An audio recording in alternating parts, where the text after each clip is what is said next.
అదే RTV app వార్తల్ని క్షణాల్లో చదివే అవకాశం ఉంటుంది. ఒక న్యూస్ పేపర్, ఒక టెలివిజన్ ఛానల్ మీ చేతుల్లో ఎప్పుడూ ఉంటాయి. దాంతో పాటు మాజీ మంత్రి, సీనియర్ నాయకురాలు, శాసనసభ్యురాలు సబితా ఇంద్రారెడ్డి కూడా ఉన్నది. ఒకసారి మేడంతో మాట్లాడిద్దాం. అసలు ప్రాజెక్టు పరిస్థితిని అమ్మ ఏంటి, మీరైతే చాలా కాలంగా అన్నీ చూశారు కదా. ఇప్పుడు మీరు కూడా మాతో వస్తున్నారు కదా, నిన్నటి నుండి ఈ రోజు వరకు, అక్కడ నుండి ఇక్కడ వరకు మేడిగడ్డ గురించి ఎంత దుష్ప్రచారం చేశారు, ఏ విధంగా చేశారనేది స్పష్టంగా అర్థమైంది.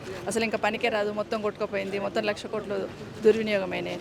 ఇక్కడికి వచ్చి చూసిన తర్వాత ఏమర్థమవుతుంది అంటే కేసీఆర్ గారిని బ్లేమ్ చేయాలా, కేసీఆర్ గారు చేసిన ఏది కూడా నిశానా ఉండొద్దని ఒక దృఢ సంకల్పంతో రేవంత్ రెడ్డి గారు ఫస్ట్ అసెంబ్లీలోనే చెప్పాడు.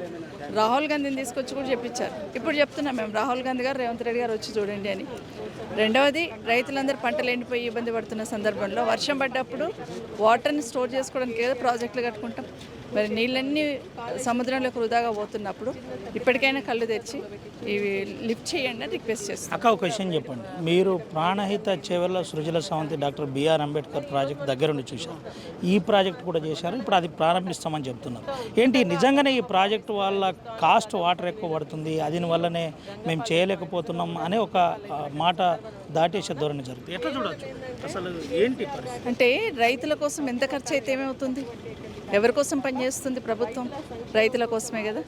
ఆదా చేసుకోండి, ఆదాయాన్ని ఎటు రావాలో ఆదాయం పెంచుకునే దిశగా ఆలోచించండి.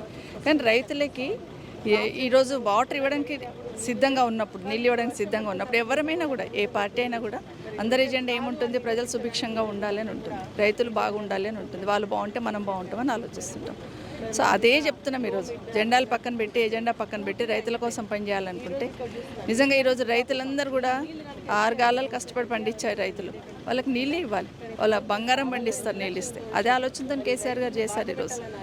కానీ ఈరోజు కేసీఆర్ గారు చేసిన పని ఏది బాగుందని చెప్పుకోవడానికి వాళ్ళకి ముఖం చెల్లక ఈరోజు మేడిగడ్డని ఎంత బ్లేమ్ చేయాలో అంత బ్లేమ్ చేశారు. ఎన్నికల కన్నా ముందు ఏది లబ్ధి పొందాలో వాళ్ళు లబ్ధి పొందారు, ఫలితం వచ్చింది వాళ్ళకు. ఇప్పటికైనా కళ్ళు తెరిచి ప్రజల కోసం, రైతుల కోసం పనిచేయాలని, ఈ వాటర్ని లిఫ్ట్ చేయాలని ఇంతకుముందే కన్నెపల్లి దగ్గర కేటీఆర్ గారు మాట్లాడుతూ చెప్పారు. 2nd వరకు మీరు లిఫ్ట్ చేయండి, లేకపోతే మేము వచ్చే చేసుకుంటామని.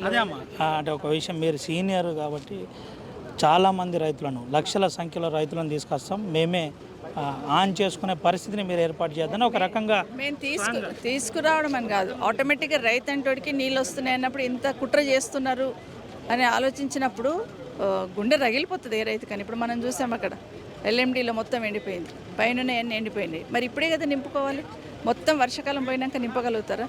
వృధాగా 10 lakhs TMC పోతూ ఉంది, సముద్రంలోకి పోతుంది. మరి లిఫ్ట్ చేయమంటున్న అవకాశం ఉండి అన్నీ చేసి పెట్టున్నారు కదా కేసీఆర్ గారు. జస్ట్ ఒక బటన్ ప్రెస్ చేస్తే చాలు వాటర్ వస్తాయి కదా, అదే చేయమని చెప్తున్నాను. ఆర్టీవీ ద్వారా సబితా మేడం ఏం చెప్పబోతుంది ఈ ప్రాజెక్ట్ మీద?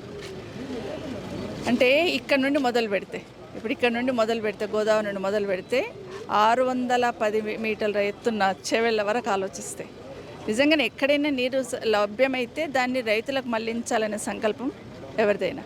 ఇప్పటికైనా బేషిజాలకు పోకుండా కేసీఆర్ గారు చేసిన ప్రపంచంలోనే అతి లిఫ్ట్ అయిన ప్రాజెక్టు, రివర్కే నడకలు, నదికి నడకలు నేర్పిండనే లెవెల్లో ప్రాజెక్ట్ కట్టున్నారు. ఇప్పటికైనా బేషజాలు పక్కన పెట్టి రైతుల కోసం ఆలోచించే వాళ్ళైతే, రైతుల మీద చిత్తశుద్ధి ఉంటే మీరు వీటిని లిఫ్ట్ చేయాలని కోరుతా ఉన్నాను. రైట్, ఇది పరిస్థితి. భేషజాలకు పోకుండా వెంటనే ప్రాజెక్టును రన్ చేయాలి. ప్రాజెక్టును రన్ చేసి 1000 క్యూసెక్ల నీరు సముద్రంలో వృధా పోతుంది, వెంటనే ఆపి అది రైతులకు అందే విధంగా చూడాలని మాజీ మంత్రి, సీనియర్ నాయకురాలు, ఎమ్మెల్యే సబితా ఇంద్రారెడ్డి చెబుతున్న పరిస్థితి కనబడుతుంది. Over to studio. మరిన్ని వీడియోస్ కోసం ఛానల్ ని సబ్స్క్రైబ్ చేయండి, లేటెస్ట్ అప్డేట్స్ కోసం వాట్సాప్ ఛానల్ ని ఫాలో చేయండి, అండ్ లింక్ డిస్క్రిప్షన్ లో ఉంది.